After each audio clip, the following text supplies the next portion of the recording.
Tapi kalau pengawas kok husnudon ini salah mas. Harus suudon. Menaruh Curiga. Kalau semua yang husnudon ya nggak ada. Yang ditangani udah itu paling ya dia hanya jalan-jalan. Di loro telu tutup jendelane. Tema sengketa pada akhir tahun ini ya, terakhir kali di tahun 2021 di bulan Desember itu mengangkat tentang identifikasi permasalahan pemilu dan pilkada dalam ranah sengketa. Kebetulan sekali Bapak Ketua ini sekaligus jadi koordinator divisi penanganan pelanggaran dan Pak Kasmian juga divisi koordinator divisi penyelesaian sengketa. Tema yang diangkat dalam bulan Desember di akhir tahun 2021 ini identifikasi permasalahan pemilu dan pilkada dalam ranah sengketa. Yang pertama ini untuk Bapak Kasmian dulu ya. Tema tersebut, tema identifikasi permasalahan pemilu dan pilkada dalam ranah sengketa, itu dimaksudkan untuk apa kira-kira Pak Kasmian? Terima kasih Mas Fauzi terkait dengan pengambilan tema yang disajikan pada podcast saat ini memiliki tujuan memberikan pemahaman kepada khalayak, kepada publik maupun peserta pemilu.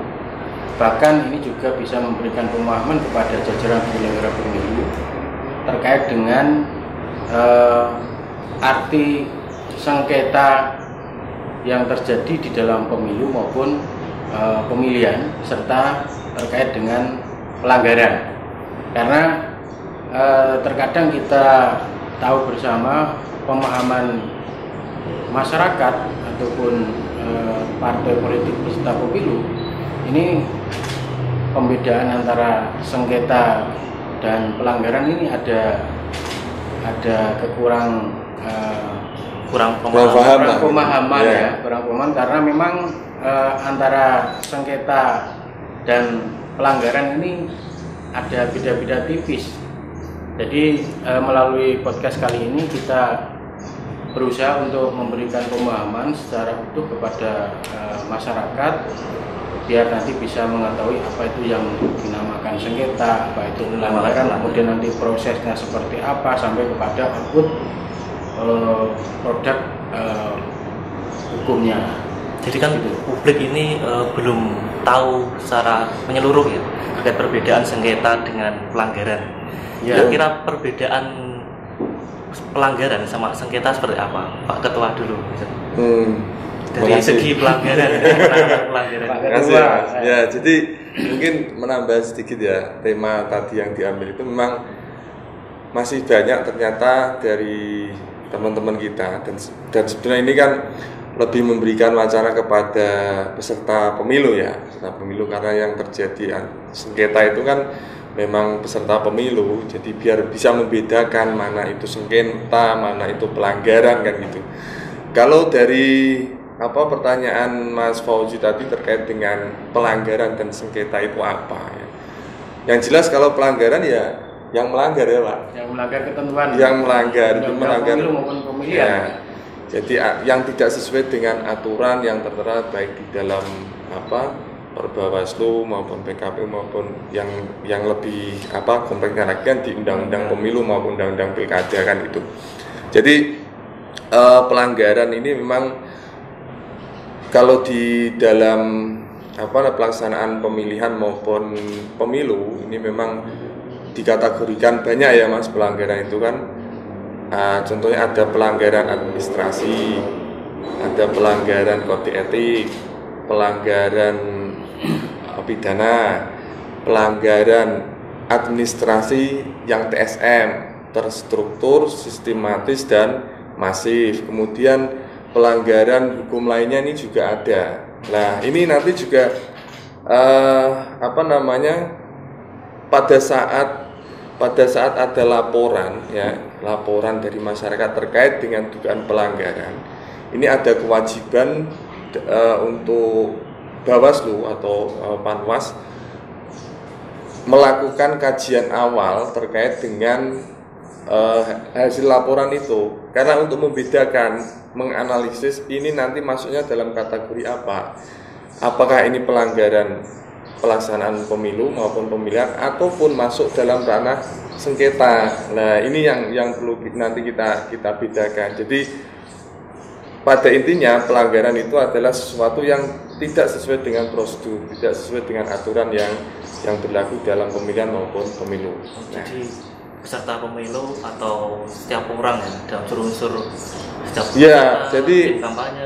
Ini kan juga nanti dibedakan ya, pelanggaran administrasi ini untuk siapa, mekanisme penyelesaian seperti apa, pelanggaran pidana ini juga siapa yang dikenai, apakah itu hanya dikenai untuk peserta pemilu saja atau bisa juga penyelenggara atau bisa setiap masyarakat, setiap orang. Ini kan juga ada kategori, ada aturannya sendiri kan gitu. Jadi sistem kerjanya nanti juga masing-masing punya sistem kerja masing-masing. Kemudian kalau sengketa, setahu saya Pak, ini setahu saya Pak, karena divisi jenengan kan sengketa. Divisi kita. Asalkan bukan sengketa dalam rumah tangga ya. Nanti episode selanjutnya. Ini jangan sampai kita ngomong sengketa rumah tangga, bahaya ini. Jadi kalau pemahaman saya sengketa ini, tolong nanti kalau saya dibenarkan ya Pak. Setahu saya itu memang sengketa itu ya ada sengketa antar peserta pemilu, ya kan, sengketa antar penyelenggara dan peserta pemilu kan gitu. Jadi sengketa antar peserta pemilu itu yang biasanya itu kalau tidak salah itu kita selesaikan dengan cara penyelesaian secara cepat itu Pak Kasmian. Kalau tidak salah seperti itu ya, nanti tolong dibenarkan. Kemudian sengketa antara peserta pemilu dengan penyelenggara pemilu ini biasanya yang hasil dikeluarkannya SK dari KPU itu kan. Ini sengketa proses kan juga ada sengketa hasil pemilihan yang kemudian nanti yang menyelesaikan adalah Mahkamah Konstitusi itu Mas. Jadi ada perbedaan yang mana itu juga kesemuanya antara sengketa yang jelas sengketa ini untuk peserta pemilu, jelasnya kan seperti itu objeknya. Jadi itu. Untuk pelanggaran yang dimaksud adalah ketika ada pelanggaran mesti ada sanksinya gitu ya Pak ya? Iya, ada. Seperti misalkan jadi administrasi ini kan, ini juga berbeda ya Mas. Ini kalau ngomong pemilu dan pemilihan ya. Kalau pemilu, misalnya pemilu ini pelanggaran administrasi, saya contohkan pelanggaran administrasi ini nanti melalui sidang adjudikasi. Sidang adjudikasi ini juga hampir sama dengan penyelesaian sengketa kan gitu. Tetapi nanti outputnya ini juga adalah putusan. Berbeda dengan pelanggaran administrasi pada saat pelaksanaan pemilihan atau pilkada. Kalau pelaksanaan pemilihan atau pilkada ini ketika ada pelanggaran administrasi ini cukup hanya kita kaji, ya kan, klarifikasi, kemudian kita rekomendasikan ke KPU. Nah, ini perbedaannya di situ. Kalau dari sengketa sendiri Pak Kasmian, terkait perbedaan sengketa dengan pelanggaran tadi yang sudah disebutkan oleh Pak Ketua. Tadi sudah disampaikan Pak Ketua terkait titik beda antara sengketa dan pelanggaran. Kalau pelanggaran jelas tadi kan yang melanggar. Artinya norma itu sudah diatur di dalam undang-undang pemilu maupun undang-undang pemilihan. Jadi di sana ada delik pidananya. Itu jelas. Kalau itu dilanggar berarti masuk ke kamar pelanggaran. Nah, kemudian yang terkait sengketa ini kalau mengidentifikasi sebetulnya mudah. Karena objektum litisnya itu kan hanya dua, keputusan KPU provinsi atau kabupaten kota, kemudian berita acara yang dikeluarkan oleh KPU provinsi atau kabupaten kota. Ini yang terkait dengan pemilihan, ya. Kalau yang terkait dengan pemilu berarti keputusan KPU RI juga ikut. Nah, itu mengidentifikasinya ke sana. Kemudian untuk pola-pola penyelesaian sengketa ini itu memang benar tadi yang disampaikan Pak Minan bahwa kalau sengketa ini adalah sengketa proses, ya baik pemilu maupun pemilihan, ini penyelesaiannya adalah di Bawaslu sesuai dengan kewenangan masing-masing. Kalau terkait dengan pendaftaran partai politik calon peserta pemilu ataupun pendaftaran pasangan presiden calon wakil presiden itu berarti nanti menjadi ranah kompetensi di Bawaslu RI. Kalau terkait yang tingkat kabupaten maupun kota berarti masing-masing menjadi kewenangan Bawaslu provinsi, Bawaslu kabupaten kota. Contoh kalau dalam masalah pemilu terkait dengan keputusan KPU provinsi terkait penetapan daftar calon tetap, contoh DCT yang tingkat provinsi ya. ya. Kalau kabupaten juga seperti itu tingkat kabupaten kota. Nah ini berarti menjadi domainnya masing-masing Bawaslu provinsi maupun Bawaslu kabupaten kota. Kalau terkait dengan penetapan daftar calon tetap DPR RI ya itu berarti menjadi kompetensi dari Bawaslu RI. Ini misalnya seperti itu. Kemudian terkait dengan sengketa proses pemilihan, kalau sengketa proses pemilihan ini yang menjadi objektum litisnya itu adalah KPU provinsi maupun KPU kabupaten kota. Jadi ini nanti penyelesaian sengketa prosesnya ada di tingkat Bawaslu provinsi dan Bawaslu kabupaten kota. Itu. Selain publik bisa membedakan antara sengketa dengan pelanggaran tadi ya Pak, kira-kira maksud dari tema Desember di bulan Desember ini selain publik bisa membedakan apalagi Pak dimaksudkan dari tema ini? Yang dimaksudkan dari tema pada bulan ini itu juga kita akan mengurai terkait dengan mana-mana potensi-potensi yang bisa terjadi sengketa proses maupun pelanggaran-pelanggaran yang terjadi dalam proses pelaksanaan pemilu maupun pemilihan itu.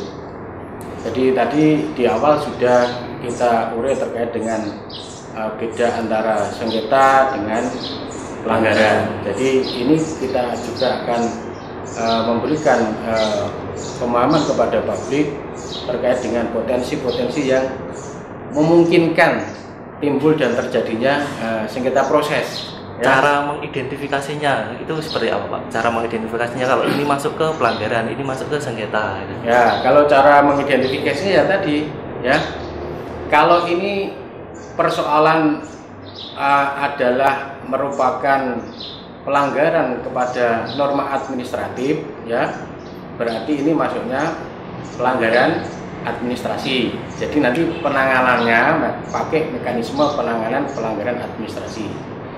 Kalau ini merupakan pelanggaran terhadap ketentuan norma pidana pemilu maupun pemilihan, berarti ini nanti masuk ke kamar penanganan pelanggaran ya.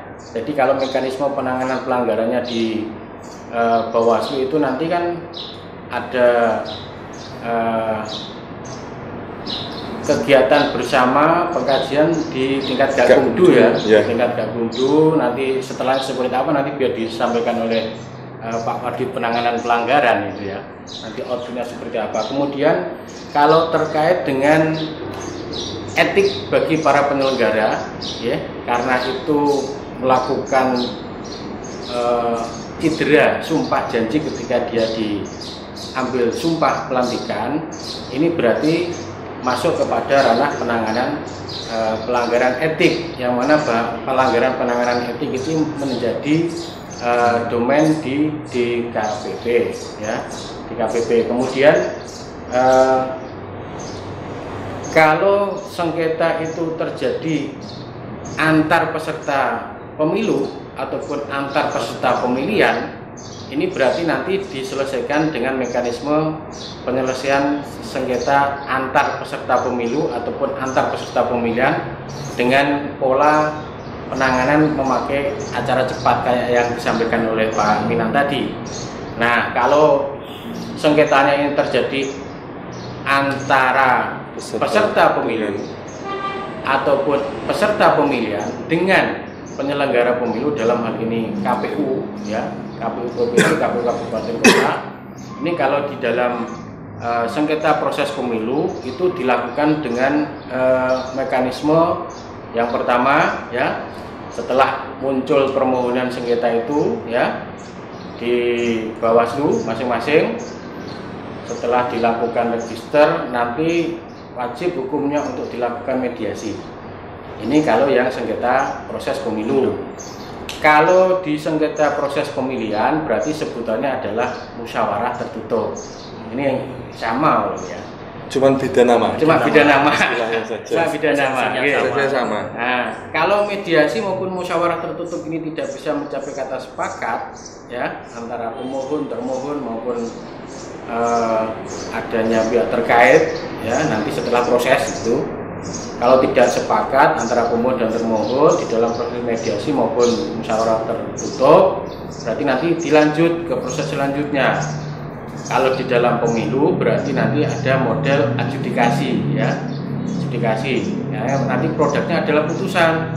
Produk putusan itu harus dilakukan melalui sidang. Jadi adjudikasi ini adalah sidang yang dilakukan oleh Bawaslu masing-masing tingkatan. Kemudian kalau yang di sengketa proses pemilihan itu nanti mekanismenya menggunakan istilah musyawarah terbuka, sama ya dengan adjudikasi itu sama.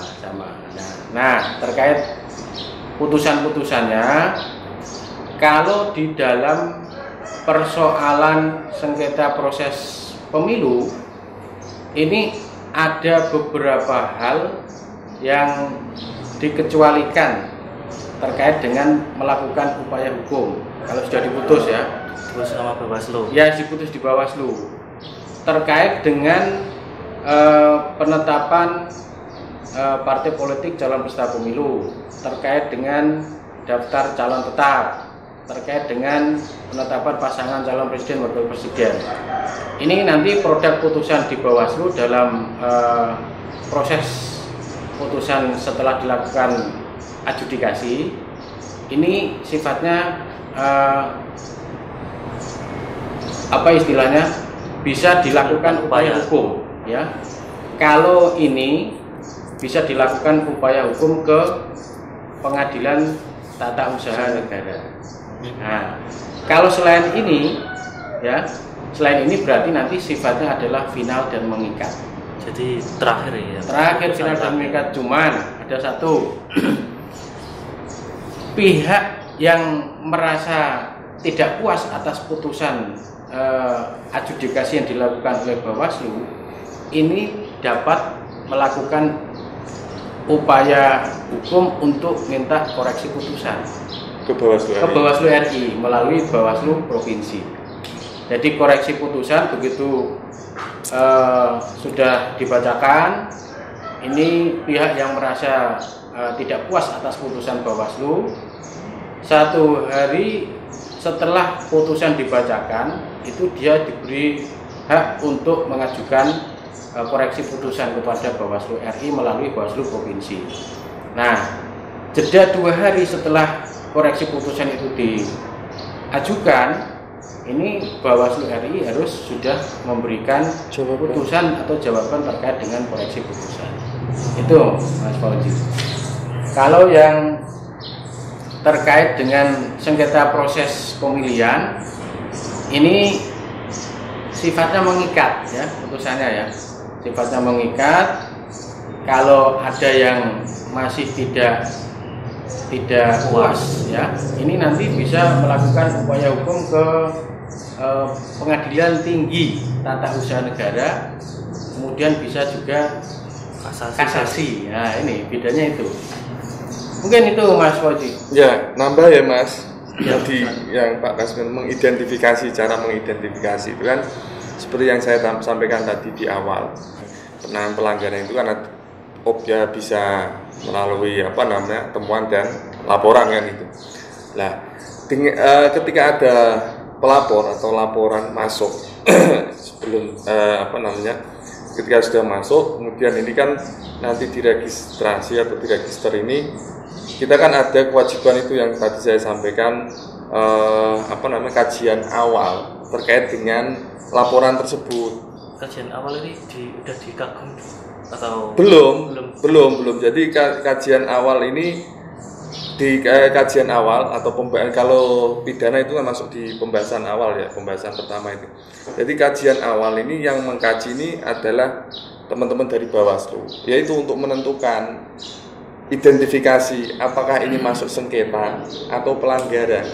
Kan jelas nanti ketika masuk dalam ranah pelanggaran itu kan terlihat sudah, oh kira-kira, karena pengawas itu sebenarnya kan dia sudah punya ini ya, kunci kan sudah punya ya. Kira-kira kalau orang seperti ini pelanggarannya apa? Saya yakin sudah punya itu.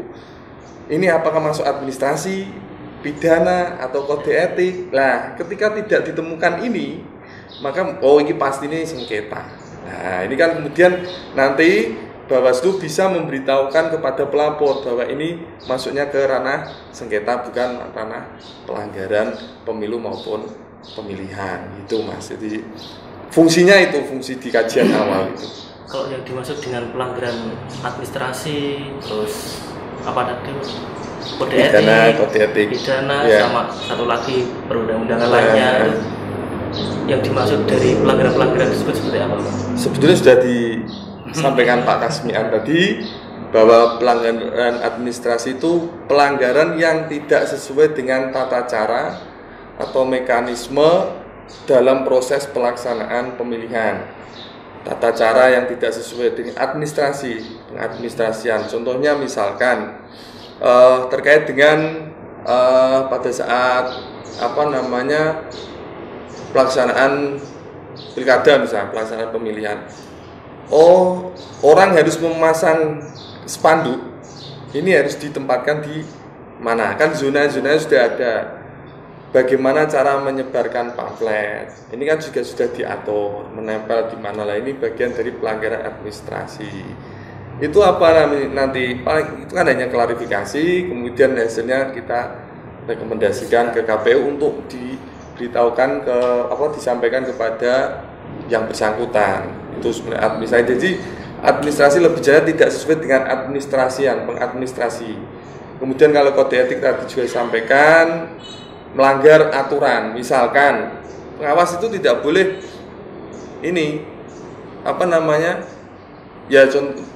contohnya aja jelasnya itu tidak boleh menerima uang lah dari peserta pemilu. Misalkan itu terjadi, nah ini sudah menjadi bagian dari pelanggaran kode etik. Karena sumpah sebelum dilaksanakan sumpah jabatan atau apa itu Pak? Sumpah janji waktu dilantik itu kan juga ada beberapa hal yang harus dipatuhi oleh penyelenggara pemilu. Itu tidak hanya di Bawaslu, tetapi juga di KPU dan beserta turunannya.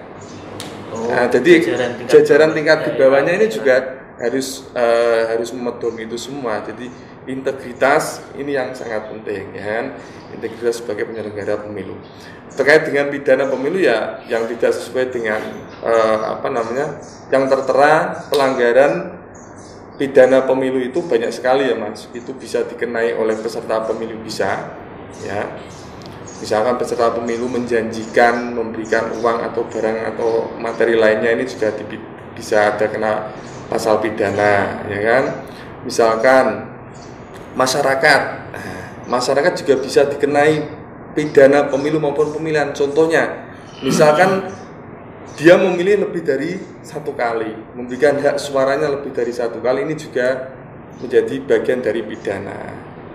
Contoh lagi, petugas TPS maupun petugas TPS yang tidak mensegel kotak suara, ini juga bagian dari pidana. Jadi sebetulnya pidana itu banyak sekali, tidak hanya mungkin yang tahu masyarakat itu kan orang bagian duit, uang, ya kan, sembako, ini pidana. Padahal tidak, banyak sekali. Kalau di pemilu, di pelaksanaan pemilu itu kalau nggak salah di pasal 280 itu ada pidana bagi peserta pemilu yang melakukan kampanye di tempat ibadah, ya kan, melaksanakan kampanye di tempat ibadah. Ini juga menjadi bagian dari pidana. Nah, oleh sebab itu maka penting sebetulnya bagi peserta pemilu itu memahami aturan-aturan itu, Mas. Jadi jangan takutlah dengan Bawaslu. Kadang mindset yang terbangun oleh para peserta pemilu itu kan ketika ada Bawaslu seakan-akan Bawaslu sebagai polisi atau apa itu kan gitu. Padahal justru ketika mereka ingin konsultasi kan kita terbuka, kita memberikan wawasan, itu kan bagian dari tugas kita ya, menyampaikan aturan-aturan kan menjadi bagian sosialisasi kita itu loh. Hal-hal semacam itu juga harus diketahui oleh teman-teman peserta pemilu.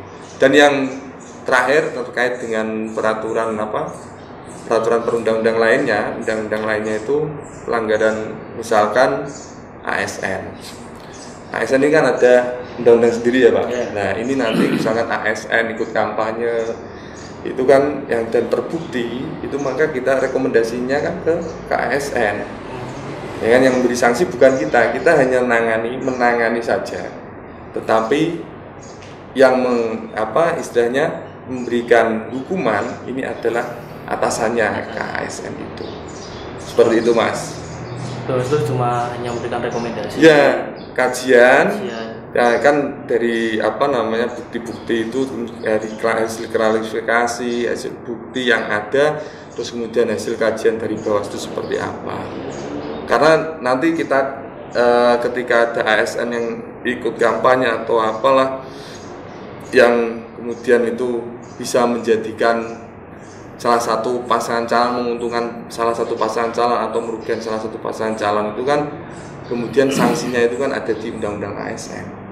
Kita rekomendasikan ke ASN itu. Berarti kalau unsurnya bukan di undang-undang pemilu, itu masuknya di perundang-undangan lainnya. Perundang-undangan lainnya. Beda. Ya. Tadi kan sudah disebutkan di ranah sengketa Pak Kasmian, ada sengketa hasil.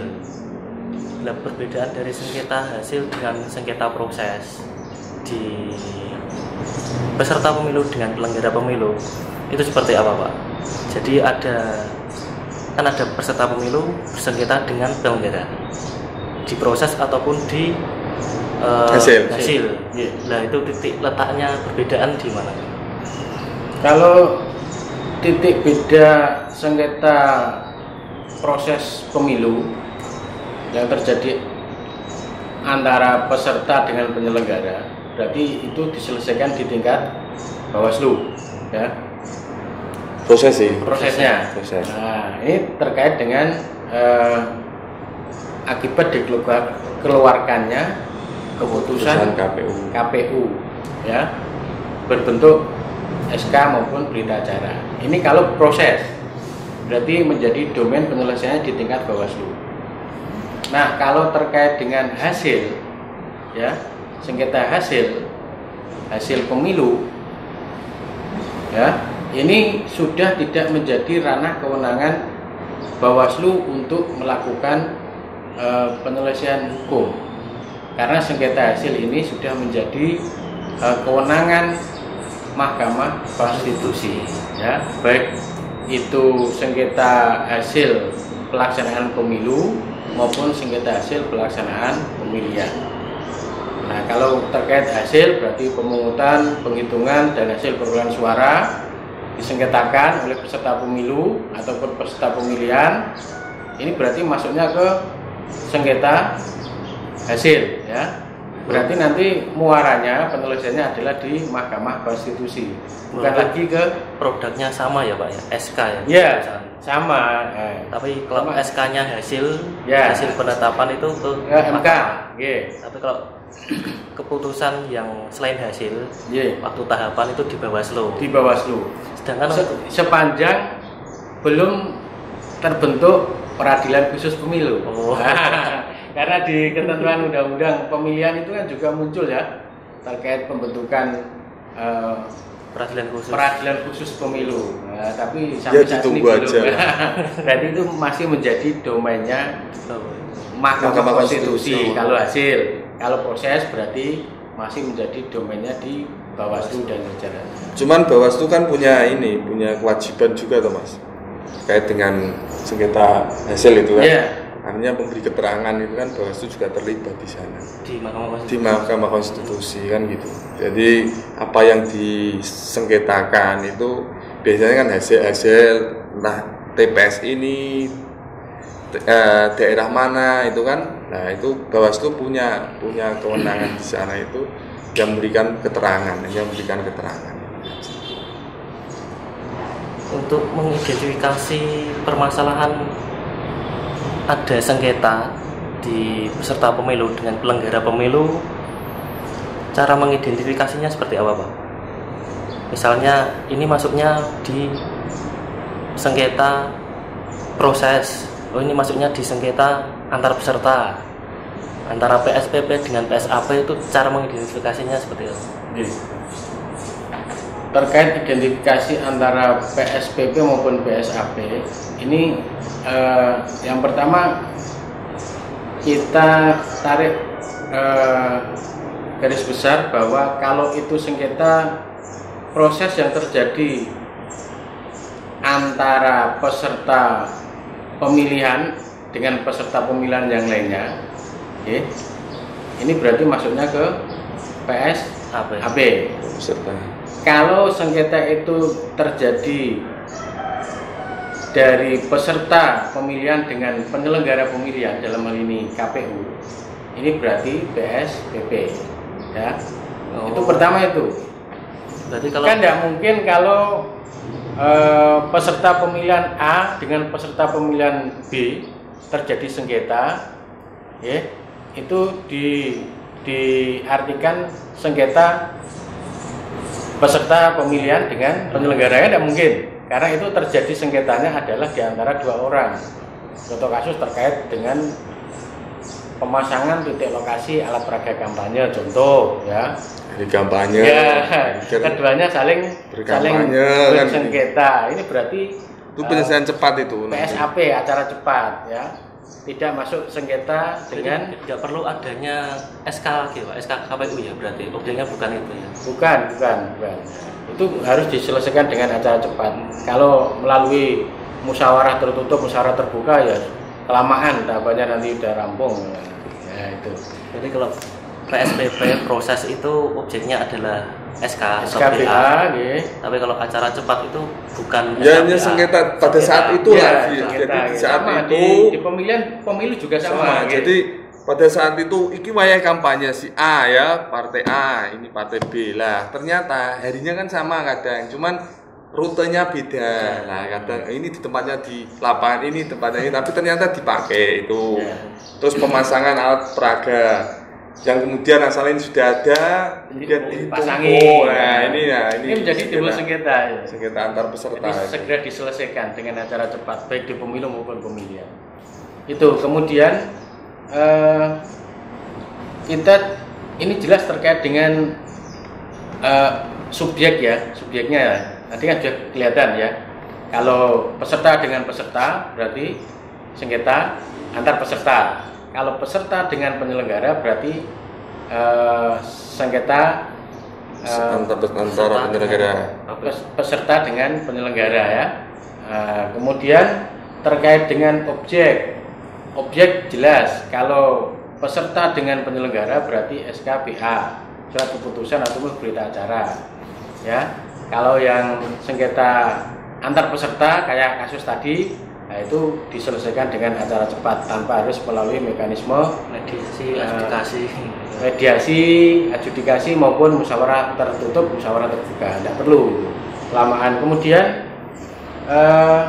kualifikasi objeknya harus kita perinci, ya, karena ada beberapa ketentuan yang tidak boleh dijadikan menjadi objek sengketa dalam proses pemilihan, ya. Sebagaimana diatur di dalam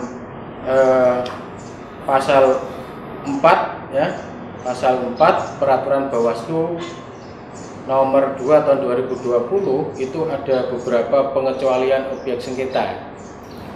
Yang pertama terkait dengan keputusan tindak lanjut dari penanganan pelanggaran administrasi yang dilakukan oleh Bawaslu. Itu tidak boleh disengketakan. Tidak boleh disengketakan karena itu sudah keputusan, ya. Kemudian terkait dengan keputusan tindak lanjut terkait dengan putusan pidana pemilu, ya, yang sudah inkrah. Ini tidak boleh tidak boleh disengketakan lagi, ya. Istilahnya apa itu? NO itu, ya. Ada apa itu? Iya. Kemudian terkait dengan putusan tindak lanjut sengketa tata usaha negara, kalau sudah inkrah bisa diajukan untuk jadi objek sengketa lagi. Kemudian ada putusan yang dikeluarkan oleh MK terkait dengan perselisihan hasil pemilu maupun hasil pemilihan, ya, itu tidak bisa dilakukan sengketa lagi. Kemudian yang perlu kita pahami bersama, objek-objek ini, ya, termasuk juga keputusan terkait dengan putusan sengketa secara umum, ya. Kalau sudah diputus, kasus ini sudah diputus, sengketa ini sudah diputus, ya, itu sudah tidak bisa dilakukan menjadi objek sengketa, kecuali beberapa hal yang di awal tadi saya sebutkan tadi, ya. Jadi intinya pengawas jeli-jeli toh, Pak? Harus jeli. Iya kan? Iya. Dan harus tahu putusan MK, Iya. putusan pengadilan. Iya. Nah, ini kan harus tahu kasus-kasus itu. Dan juga. memang pengawas pemilu itu wajib untuk melakukan pengawasan pelaksanaan putusan. Oh iya. Baik itu putusan MK, putusan TUN, putusan pidana, ya. Jadi berat ya sebenarnya di bawah. Sebetulnya berat. Oh, berat. Harus Berarti tahu kita semuanya. saja yang melaksanakan.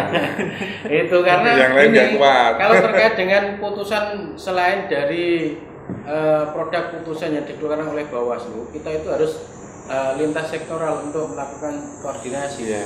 Kalau pidana contoh, berarti nanti produk putusan ini kan dikeluarkan oleh pengadilan negeri. Iya. Ya. Kalau terkait sengketa tata usaha negara berarti dari TUN ataupun PT TUN, ya. Kalau MK berarti produk putusan dari MK. Jadi ketika putusan-putusan selain yang diputuskan melalui Bawaslu, berarti kita juga harus melakukan pengawalan. Sudahkah putusan itu dilaksanakan oleh KPU dengan patuh? Itu menjadi objek pengawasan kita juga. Itu juga sebenarnya sama ya Pak, hampir sama dengan penanganan pelanggaran ya Pak. Iya. Jadi ketika ada penanganan pelanggaran sudah pernah ditangani, itu ketika dilaporkan itu juga tidak bisa kita registrasi, itu nggak bisa. Misalkan sudah ditangani kecamatan, ya Panwas untuk kecamatan lah, Panwascam. Kemudian sudah ada hasil.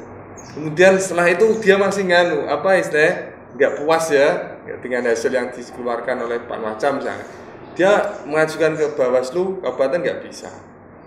Begitu juga di kabupaten, nanti di provinsi juga nggak bisa karena sudah pernah ditangani gitu. Sama sebetulnya kan? Iya. Sama. Jadi satu kasus tidak boleh dilakukan dua kali. Ya. Takutkan nanti putusannya beda. Iya, putusannya beda. Dan memang aturannya seperti itu Mas. Aturannya seperti itu. Kecuali dia ketentuan-ketentuan tertentu dia melakukan upaya hukum, ya.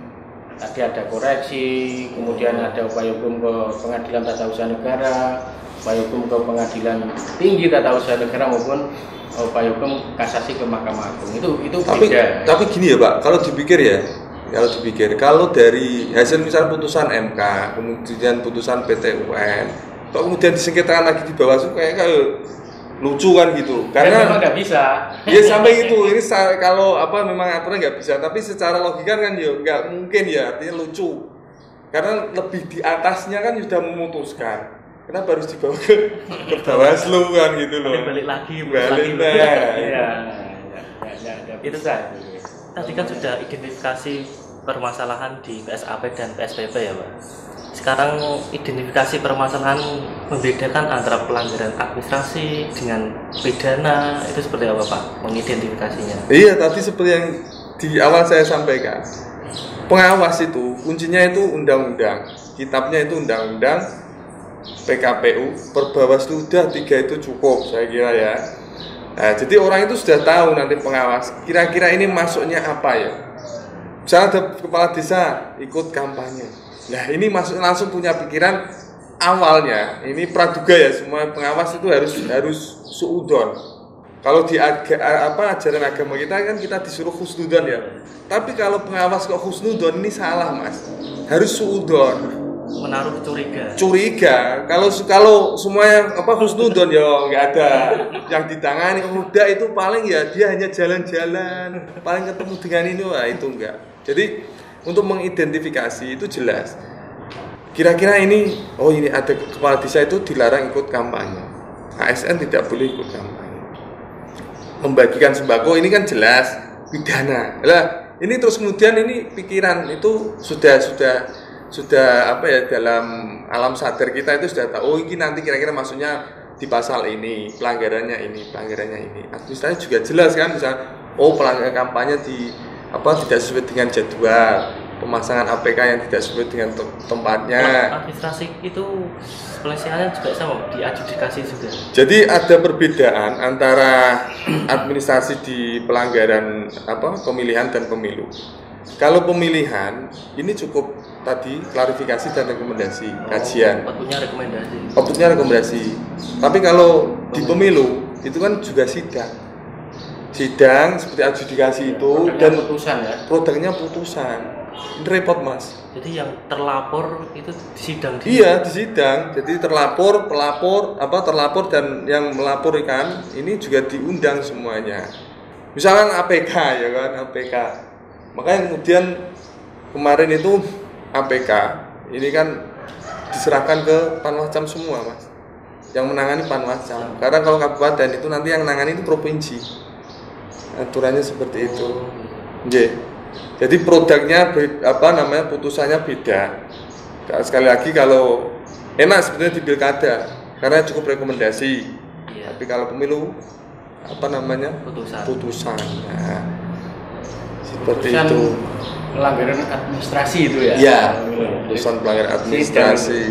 Kalau pidana itu kan memang kita ada Gakumdu ya.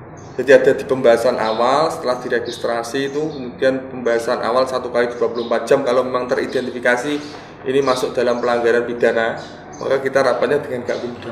Gakumdu ini adalah kepolisian dan kejaksaan, Bawaslu, 3 instansi ini kumpul. Kira-kira itu dari hasil setelah pembahasan pertama kemudian dilakukan klarifikasi atau penyelidikan ya. Setelah penyelidikan dilakukan, maka kemudian nanti diputuskan kira-kira hasilnya seperti apa di pembahasan kedua. Dalam pembahasan kedua ini nanti unsurnya terpenuhi atau tidak. Unsur pidananya terpenuhi atau tidak. Kalau memang terpenuhi, maka kemudian kita limpahkan ke kepolisian ya Pak. Kepolisian. Setelah kepolisian sudah kita serahkan, maka kemudian nanti ada pembahasan yang ketiga. Diserahkan ke kejaksaan. Nah, seperti itu kemudian baru ada putusannya itu, Mas. Jadi kalau pidana memang agak ribet. Dan sebetulnya bukan kita yang memberikan putusan, memang bukan kita. Tapi kita hanya menghantarkan mereka untuk disidangkan. Itu. Saya kira sudah cukup banyak pembahasan kita di hari ini di podcast di akhir tahun ini. Kira-kira ada closing statement dari penonton setia, penonton YouTube, dari Pak Asmian dulu, Pak Ketua nanti yang di closing statement dari kami, yang pertama, masyarakat khususnya peserta pemilu maupun peserta pemilihan, kami harapkan untuk lebih cermat memahami, kemudian menganalisa produk-produk hukum yang terkait dengan pemilu maupun pemilihan, sehingga ketika nanti terjadi akibat-akibat hukum yang dikeluarkan oleh KPU yang merasa dirugikan, ini peserta pemilu atau peserta pemilihan bisa melakukan upaya hukum ya untuk mencari keadilan pemilu. Ya. Kemudian untuk melakukan pembeda antara apakah ini masuk ke dalam ranah sengketa proses pemilu maupun pelanggaran, ini juga diperlukan kejelian, kecermatan, sehingga nanti ketika mencari keadilan pemilu di Bawaslu itu tidak salah langkah. Tuh. Pada prinsipnya kami berharap kepada seluruh masyarakat peserta pemilu maupun peserta pemilihan, ketika terjadi persoalan persoalan yang dialami selama tahapan proses pemilu maupun pemilihan, lakukanlah pencarian keadilan melalui lembaga Bawaslu. Jangan melakukan anarkis, karena anarkis itu tidak bisa menyelesaikan permasalahan. Kemudian sikap arif dan bijaksana dari peserta pemilu maupun peserta pemilihan adalah menghormati putusan hukum pemilu, baik itu produk putusan dari Bawaslu, produk putusan dari Pengadilan Tata Usaha Negara, produk putusan dari Pengadilan Tinggi Tata Usaha Negara, maupun produk putusan dari Mahkamah Konstitusi, serta produk-produk putusan hukum lainnya, baik pidana ya maupun administrasi dan lain sebagainya. Mungkin itu dari kami. Saya kembalikan ke Mas Fauzi. Monggo Pak Ketua. Saya kira sudah cukup ya, juga sudah mewakili semuanya. Cuman yang jelas, jadi Bawaslu pada prinsipnya adalah terbuka gitu. Siapapun yang pengen mencari keadilan pemilu itu ya memang di Bawaslu. Dan yang menjadi perlu diketahui oleh teman-teman peserta pemilu adalah bahwa Bawaslu ini bekerja sesuai dengan aturan kan itu. Dan kami tidak menginginkan masyarakat itu kita penjarakan, itu tidak, Mas. Karena bagi kami juga kita punya hati nurani ya, punya hati nurani, kasihan juga mereka punya keluarga. Nah, bagaimana cara biar mereka tidak sampai masuk kepada ranah pidana ya, harapan kami seperti yang disampaikan Pak Kasunan tadi, arif dan bijaksana dalam melaksanakan demokrasi ini, memahami aturan, tata cara, itu saya kira nanti bisa terselamatkan semua. Jadi kami tidak terus kemudian ketika kami bisa memenjarakan 1-2 orang itu menjadi poin kami itu bukan, tapi lebih pada pencegahan yang kita utamakan, karena sesuai dengan amanah undang-undang itu kan bahwa Bawaslu itu kan memiliki kewajiban untuk mencegah terjadinya dugaan pelanggaran. Jadi yang pertama kita cegah, bukan kemudian kita menindak, itu enggak. Harapan kami seperti itu. Jadi semoga aja warga Kabupaten Kudus nanti dalam pelaksanaan pemilu tahun 2024, insya Allah ya, karena misalnya belum putus juga, semoga bisa melaksanakan demokrasi yang sesuai yang diinginkan gitu. Berdemokrasi yang sesungguhnya seperti apa ini? Saling memahami, saling menjaga, dan tetap waspada gitu aja. Terima kasih. Siji loro telu tutup jendelane.